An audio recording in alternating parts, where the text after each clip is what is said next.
seçip bana 7 yıllık hüküm ilan kılgan.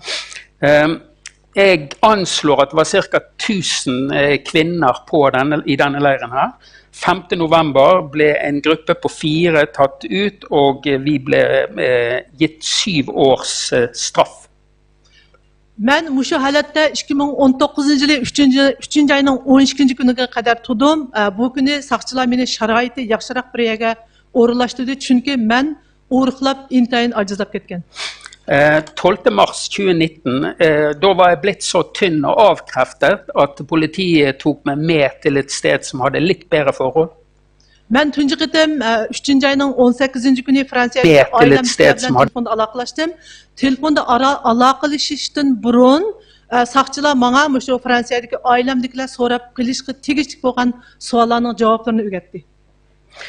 Første gang jeg fikk snakke med familien min i Frankrike, det var 18. mars. Og før jeg fikk den praten, så ble jeg drillet på alt jeg skulle svare på spørsmål de måtte stille meg. Onun keyin telefon qilgan vaqtimizda bütün telefon xotirasi telefonning ichiga unga ilinadi. Telefon saqchilarda turadi. Har qatim telefon qilgan vaqtimda qishimda 5-6 saqchi bizniki paranglarimizni anglab turadi. Onun keyin daftar qalamdan birini tutib qishimda tayyor bo'lib turadi. Manga o'rgatmagan savollar so'rilib qolsa, darhol daftarga yozib turib, manga ko'rsatdi. Men shu bo'yicha javob berdim.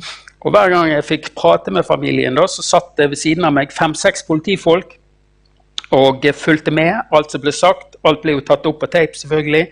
Og hvis jeg fikk et spørsmål som ikke var drillet i hvordan jeg skulle svare, så satt de klar med og skrev og viste meg hva jeg skulle svare tilbake. 8. ayının 19. günü, yani 2019 yılı 8. ayının 19. günü sakçılar mening pasportumni qaytarib berib, şu yerda beshimdan o'tgan ko'rganlarimni Fransiyaga chiqqandan keyin hech qanday qadamga demasligimni, agar desam şu yerda qolib qoladigan urug' tuqqanlarimga xatir yetadiganligini deb menga taklif qilgan. 19. august 2019 så fikk jeg passet mitt tilbake. Og jeg fikk løftet om at jeg skulle få bli sendt tilbake til Frankrike. Men det var klar beskjed om at jeg ikke måtte åpne munnen min etter jeg kom ut til Frankrike. Ellers ville det få alvorlige konsekvenser for familien min i Kina. Ben Fransa'ya çıkandan keyin dastlabda shu Xitoyninki takdididan qo'rqib, oshkora guvohlik berolmay, yo'shirin guvohlik berib keldim. Keyin beshimdan o'tgan haqiqiy voqealiklarni kitobga yozib chiqdim. Først var jeg livredd for konsekvensene for familien min, så jeg holdt en lav profil etter jeg kom ut igjen. Men etter hvert så endret jeg på det. Jeg har også skrevet en bok om det jeg har opplevd. Kitap nashrdan chiqqandan keyin Xitoy hukumati meni terrorchi deb e'lon qildi. Shu kundan boshlab vatandagi barliq urug' tuqqanlarim bilan bo'lgan aloqa uzildi. Etter at boken ble utgitt, så stemplet kinesiske myndigheter meg som terrorist, og all kontakt med familien i hjemlandet den er blitt kuttet. Men ular bilan hozir hech qanday aloqam yo'q, ularning o'lik yoki tirikligini bilmayman. Så jeg har ikke lenger noen mulighet til å kontakte de, aner ikke om de er døde eller om de lever.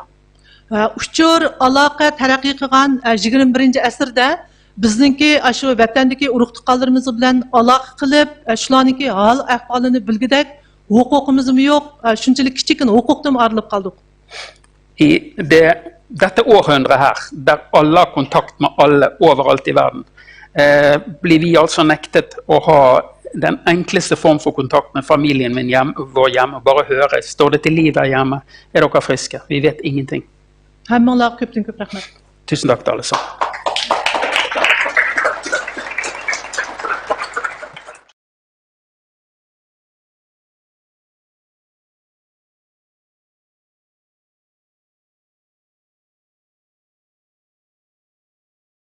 Fra Øst-Turkestan.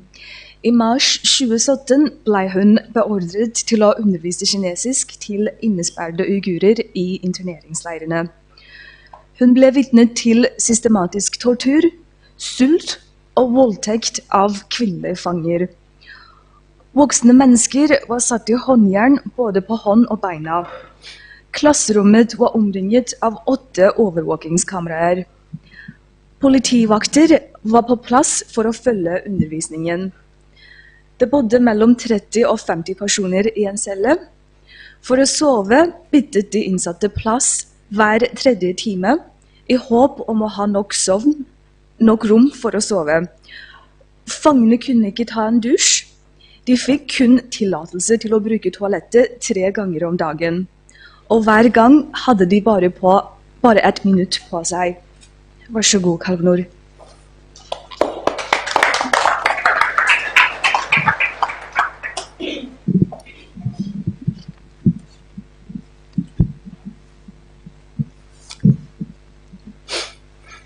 Assalamu alaikum.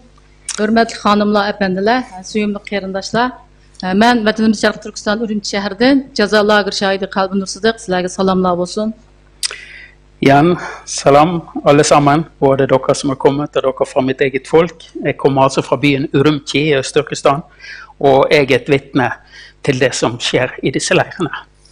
Men aldı bilan bu Norvegiyadagi har qaysi tashkilot va parlament, mushu hurmatli xonim efendilarning mushundaq yaxshi bir so'zlash fursatini berganlarga va Uyg'urlarning shu zulmini anglash uchun qimmatli vaqtlarni chiqargan uchun ko'p rahmat aytaman. Først må jeg få takke alle deltakere fra ulike organisasjoner som er samlet her, og parlamentarikere for å gi meg muligheten til å fortelle om uigurens situasjon. Takk for at dere tok av deres dyrebare tid. Men 2017-yılı 3. aydan 9. aygacha Xitoy hukumatining majburlashi bilan Urumchi shahar Sayvaq rayoni Sanfango tog'ining ustida qurilgan mana bu erlar kampusida 6 ay Xitoy til ders o'tishga majburlandim. I 2017 mars ble jeg tvunget til å være i denne fangeleiren for menn. Den ligger da i Sayvaq-bydelen i Urumchi. Der skulle jeg være i 6 måneder fra mars til september 2017 og undervise i kinesisk språk. Bu binanınki etrafları, koru tamları elektronluk tokluk simlavlı oralgan. Binanın içi koridorun içleri bütünley sakçı erbiler bilen korallık halde qoğulup durdu. Denne her er omgitt av elektrisk gjerde, murer. Inne på alle rommene, i alle korridorene, så er det bevæpnet politi, bevæpnede vakter hele tiden. Bu yer sulanğan tutqunlar hemisi erler bulup 18 yaştan 40 yaşgacha 10%'i 40 yaştan yuqori erler qamal qilingan. Alle som var i denne leiren der jeg var, det var menn mellom stort sett 18 og 40 år, kanskje 10% av de var fra 40 år oppover. Erlerning tutqunlari zanjirlangan, kishanlangan, ular kameralardan sinflarga o'milab chiqib, o'milab kirdi. De var lenket på bein og armer, og de måtte krype fra cellen sin og inn i klasserommet. Ular kameralarda quruq smotning ustida yotadi, hatto har bir qitim tamoqligiga bir talning Xitoy momsi bilan quruq sho'g'ir suv ichidi. De lå på kald betong, og hver gang så var det de fikk spise, det var denne her hvetebollen og noe sånn tynn suppe. Hatto tuvalet chiqish uchun 1 minutlik vaqt berilgan, bir kunda 3 vaqtlar. Men 6 ay turish jarayonida bilgan bir qitimmi munchalar kirib jo'nib baqqani yo'q. Og som det ble sagt her nettopp, 3 ganger i døgnet, det var maks de fikk gå på toalettet, og det var maks 1 minutt hver gang. Jeg så aldri at noen av disse på de 6 månedene fikk en dusj. Bular her qitimqi dars vaqtlarida bo'lsin, tushlik oromlash vaqtlarida bo'lsin va kechki vaqtlarda bo'lsin, ustidagi nomer orqali chaqirib, so'roq qilindi. Bular chiqib yarim soat o'tmayla, bularning ichinishlik ovozi butun binoni zilziq soladi. Når det ikke var timer, gjerne midt på dagen eller på kvelden, så ble de tatt ut av avhør, og det gikk ikke mer enn en halvtime før du begynte å høre disse forferdelige skrikene fra avhørsrommene. Bularning qiynashuvlari 4 xil bo'lib, elektronlik qalpoq, elektronlik palay, elektronlik kaltak va elektronlik tumur o'rindiq, ya'ni yo'lbos o'rindiq.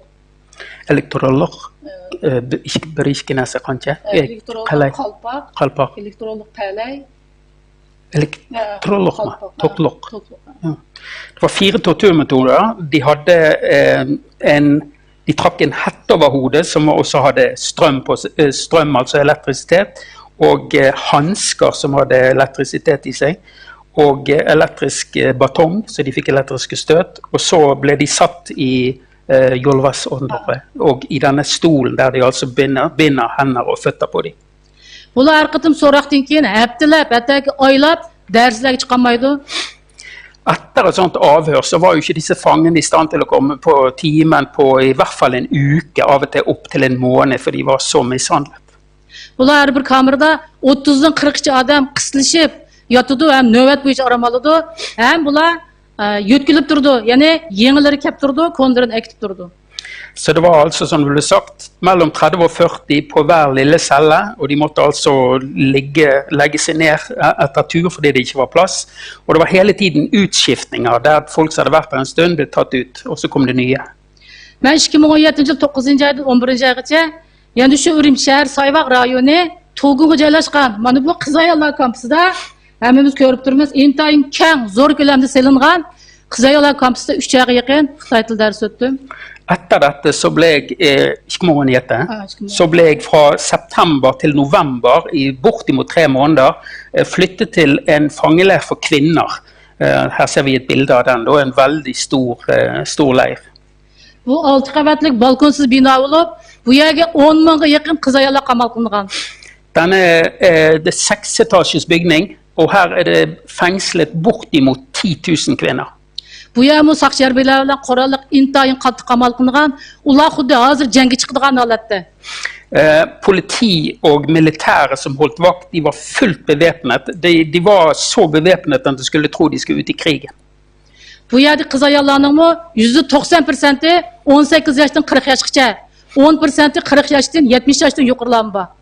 90% av de var mellom 18 og 40 år. Den resterende 10% det var eldre kvinner helt opp i 80 år gamle.